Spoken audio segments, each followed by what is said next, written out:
Beyonce was the one cosplaying as black revolutionaries. So I'm not understanding why folks are upset that she's not doing the things that she was putting in her music. Let's talk about it. Y'all already know what time it is. I got the black V-neck on.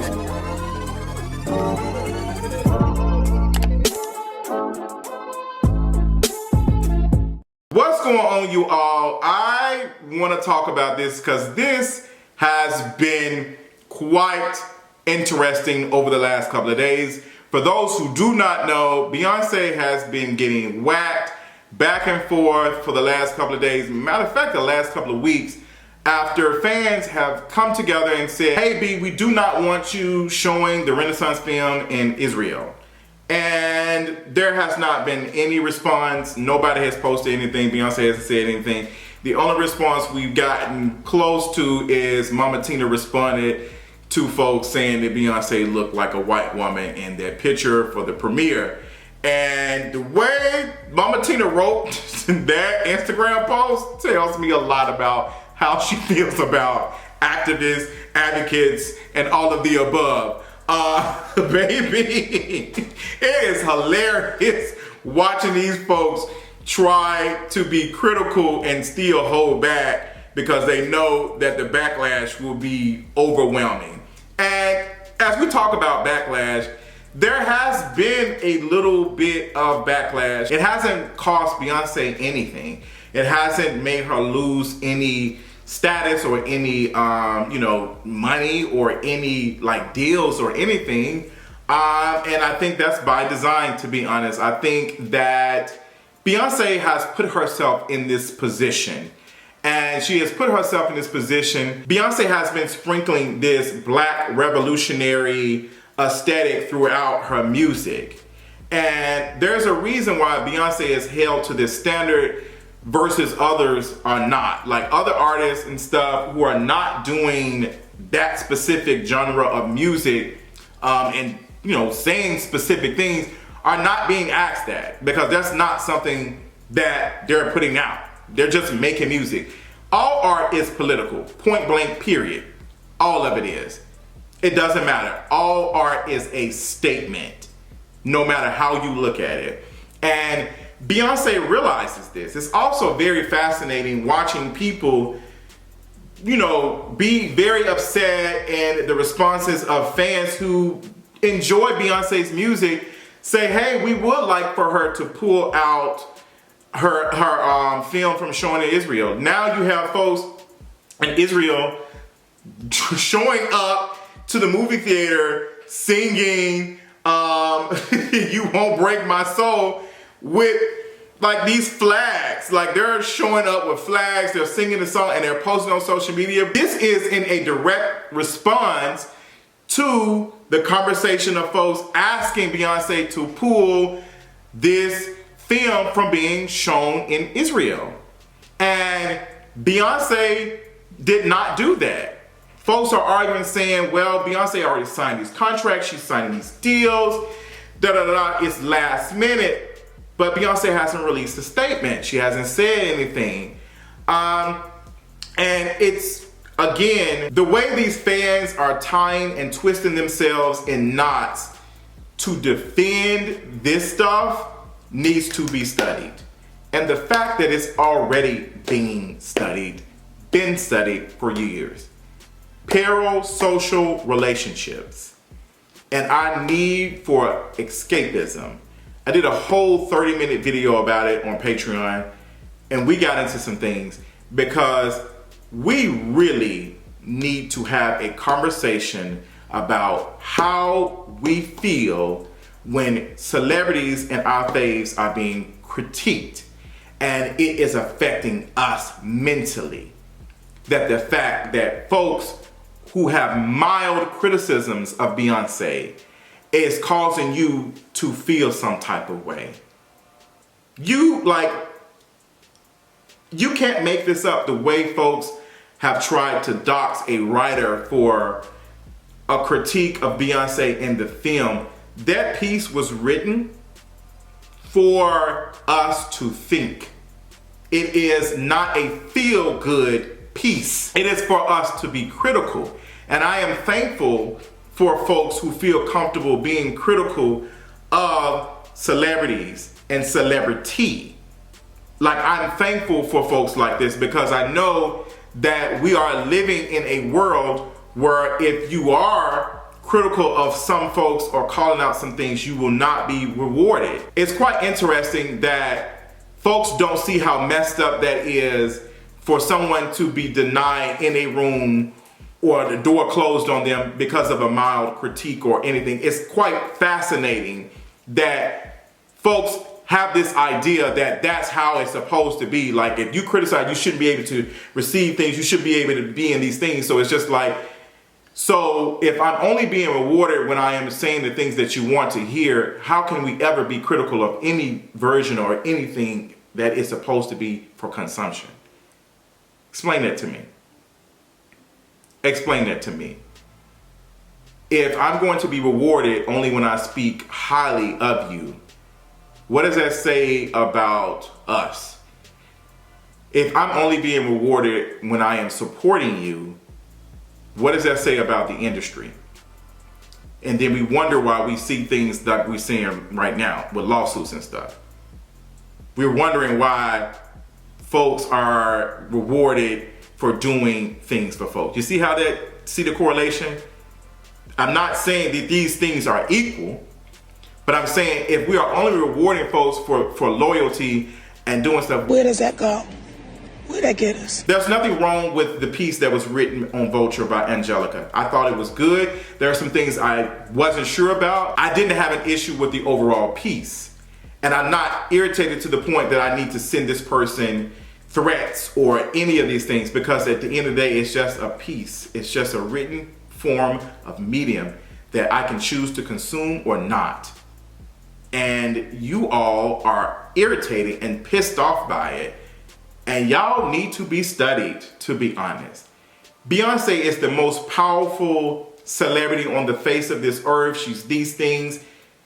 Y'all say that she's very analytical, she's very critical, even down to the detail of everything. We saw that in the film where she is calling out the folks for telling her that a specific camera does not exist, and she says she researched it.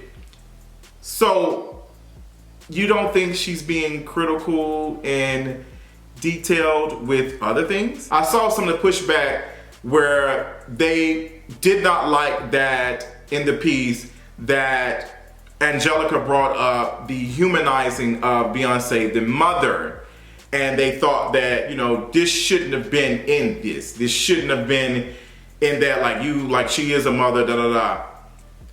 I do agree that there's a way to have conversations about things that celebrities let us see, because they do these things to make themselves seem human, or us to have some connection to them, and like, oh, like I'm just like you. We see that with Taylor Swift's Time magazine cover, and we've seen this, like, celebrities are not the only ones to do it. I mean, the royals do it. The royals do it. They had to do it sometimes to give us pieces to keep them from being on the chopping block. They do that. And it continues on the parasocial relationship and the love. Because there was one thing that I saw in criticisms of Beyonce, even mild criticisms from fans who were like, yeah, Beyonce shouldn't have had that film in Israel. She could have pulled it out. The criticisms were always started with, I love Beyonce. I love Beyonce. I love Beyonce. Like, people kept putting that in their sentence. They kept saying that. And they were saying that to appease folks, for folks to understand that I am not a hater. I am not hating on Beyonce. And it still was taken as hate. They did not care that you put that you were a fan. They were not caring that you said you love her and her music. They only cared about you being critical. So I'm not sure, what do we need to say I love Beyonce for? Why do we need to do that? We really have to start like thinking about how we treat and how we react to celebrity, because it is dangerous. It is extremely dangerous. Beyonce is a very talented artist, very good at what she does. I saw her in August for my birthday.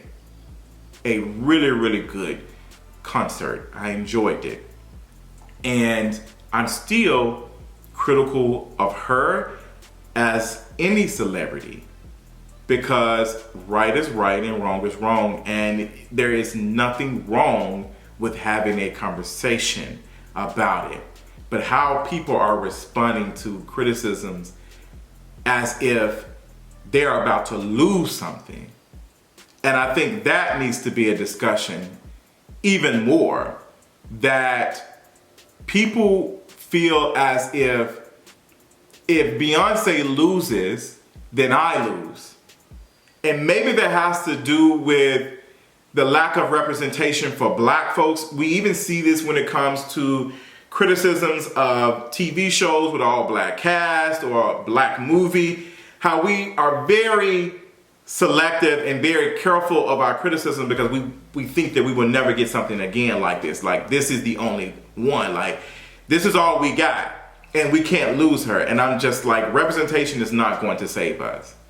It's not going to save us. It's just not. And we are putting a lot on these celebrities and also saying that others are putting a lot on these celebrities. Like, we're putting a lot on celebrities to speak out against genocide and talk about these things. But y'all are also the same people who are putting these celebrities in these high towers and trying to absolve them of any criticism. Y'all are the ones who are making whole Twitter, Instagram accounts with their faces, posting pictures of them every minute, posting updates of them and all this other stuff. Y'all are feeding into this. And then y'all want to say it's just art. How the hell is it art when it's being mildly critiqued and folks are jumping down people's throats because of it? There's a reason why folks are putting asterisks when they're typing Beyonce's name or Nicki Minaj's name. Like, to be honest, I am more selective in my tweets and conversations about celebrities than my criticisms on religion at this point. And if you see that, you see where we're going. Like, this is a dangerous road, to be honest. It's giving cult. Like, I am not pressed about folks critiquing one of my faves. I think the biggest fave that I have, to be honest, the person who I appreciate the most is Brandy. I'm not somebody who's making Twitter accounts with Brandy's picture. I am not in threads defending Brandy like that. I will giggle and laugh when it comes to certain stuff about Brandy, and I will defend her if it's something stupid that is brought up, as I would do any other celebrity towards stupid stuff. But we need to remove ourselves from celebrity. Like, we are moving in a way that is a train wreck. A train wreck. And again, Beyonce is the one solely responsible for her fans asking more of her. She is the one showing up to the Super Bowl with Black Panther clothes on and her dances with it on. She is the one that made the album The Gift. And this album was supposed to be a celebration of all of the music that is coming from all parts of Africa. This was supposed to be a celebration of that. And then Beyonce later on did a commercial for Tiffany's with the most expensive diamond in the world on her neck after putting out this album, a whole blood diamond. It's a contradiction. You can't make this music and say these things, be political, and then also choose to do these other things that makes you more money. it's already enough that you are a billionaire. You have mentioned many times about you being a billionaire. Your husband has been on social media comparing anti-capitalist to a slur, like a bad word. Yeah, and we're not gonna stop. You know, the hip hop is young. We still growing, and we're not falling for that technology, whatever, this public puts out there now. That, before was the American dream. Pull yourself out of bootstraps and you can make it in America. All these lies that America told us our whole life. And then when we start getting it, they try to lock us out of it. They start inventing words like, capitalist and, things like that. I mean, we've been called monkeys and shit. I don't care. Those words y'all come up with, y'all got to come up with stronger words. When I say y'all, I'm not talking about you. The words they come up with, they got to come up with stronger words. We're not going to stop. And we are confused. The album Renaissance, that is supposed to be a love letter to queerness, that is coming from ballroom culture, which is a part of Black queer culture. We own that. Beyonce is not queer. She's never came out as queer. So Black queer folks have every right to be critical of an art form that Beyonce has made millions of dollars off of, that she's continuously making money off of by the way of this tour, by the way of this film. She was able to do other brand deals in association with this project. She was able to do that. And she's the one that's making all of the money from it. Yes, she's hiring Black queer folks to do things. Even looking at some of the clips and stuff we're seeing online, there were still a lot of white people working on this tour. Yes, we can say, oh, it takes a lot. You have to find these folks, But again, who is benefiting from this the most? And it's not Black queer folks. Black queer folks are celebrating it and, feel good about it. They feel good about the tour. They feel good about seeing the film. Some folks have went and saw it 2-3 times because it makes them feel good. But in the moment that we are feeling good and also playing into consumerism and spending money to feel good, is this money being put back into the Black queer community? No. Some way, shape, or form, yes. But not enough. Not enough. And Black queer folks have every right to critique this. And you all do not get to tell Black queer folks that they cannot. You cannot do that. I did love the conversation about how Blue was able to overcome the negative comments and things that were said about her and her performances, which were very disgusting. Because Blue was a child having fun on that stage. She was a child having fun on that stage. And her moment of, enjoying this with her mother was ridiculed online to the point that she saw it. And although she persevered and practiced and got it right and all the other stuff, it still is a lot for someone that young to experience. And Beyonce knows that. That's why she said she told Blue, like, you gotta be ready for this. Like, this is a lot. She had been through a lot. She had been through a lot to get to where she's at. And we know that that's something that Beyonce, that she didn't even have to say, that we knew was in her head, that the things that she experienced, and she did not want her daughter to experience the same thing. But Blue, unfortunately, has experienced a lot of negative things online, even the criticisms about her hair, which were always disgusting. And I was happy to see Blue on that stage, doing her thing. That was a feel-good moment for me. I'm not gonna hold you, seeing Blue on that stage made me tear up. Like, it was amazing to see it. And I hope that she's having fun. And I hope that she's being surrounded by love and all of the care and stuff, considering how folks have been critical of her. And I'm glad to see that she is. There's no doubt about it that Beyonce loves her children and she loves her family. There was also a conversation, as we talk about family, there was a conversation about Uncle Johnny and the lack of conversation about Uncle Johnny's death, about him, passing away, unfortunately, from AIDS complications. And that unfortunately is a part of like black queer culture. That's a part of black ballroom. We have lost a lot of our greats and elders. We don't even have that many black queer elders because of the AIDS epidemic. We do not have that many because of that. And that is a conversation to have. Now, me and some friends did discuss, and I appreciate him so much, an older person. I'm not saying he's old, but he's older than me. We talked about how, it's always been kind of taboo, like to talk about like someone in our family who passed away from AIDS and HIV complications. Like it's taboo, and it's something that you do not want to say because of shame and all that other stuff and the stigma around HIV. And that's why I've always said that if I pass away from AIDS or HIV complications, I want it to be discussed, because whatever took me out of here, I want it to be something that other folks will pay attention to.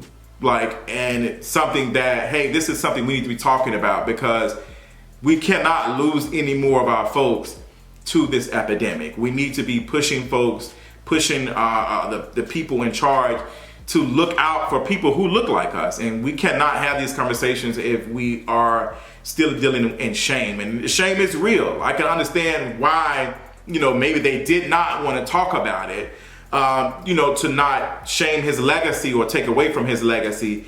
But I'm again pushing back, and that's still their decision. But I do think if we're talking about ballroom and queer culture, and we're saying this is a love letter, then we also have to recognize that that is a part of that. There's just no way to talk about black queerness or even ballroom without mentioning the HIV and AIDS epidemic. There's just no way. We saw that on Pose, and how important that is as we talk about the journey that a lot of folks had to go through, and it's very important. This is why I am not sure if I want to say this was a love letter, because it was a commercial love letter printed by Hallmark, and that we cannot say this is a love letter when we are reducing certain things and we are erasing certain things to be marketable for the consumption of others. And I just don't know. Even calling this tour a safe space, I don't think there's a way to call this commercialization of ballroom as a safe space when this tour is going in different states that have legislations and laws that are banning trans folks from using specific restrooms, and states that do not want to support even the reading of queerness. So I'm not sure if we can even create a safe space in that. We can make it safer, but this is still for consumption, so I'm not sure. Yeah, so many thoughts, but for me, I do appreciate folks who have spoken and talked about this. The people who have been discussing all of these things are folks who have put their lives on the line, this is their subject matter of expertise.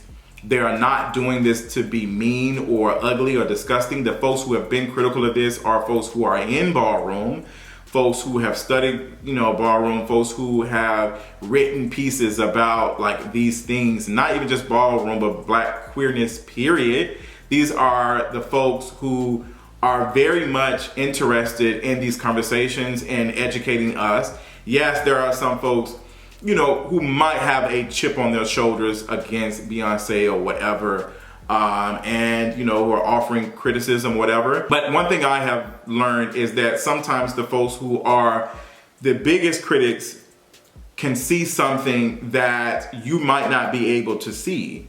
And I think that is a job of, the creator or the creative to be able to separate the meaningfulness and the legitimate criticism. And that's something that I have been working on. Those are my thoughts. I appreciate you all for watching it and engaging in the conversation. Let me know what you think in the comments, and I'll talk to y'all later.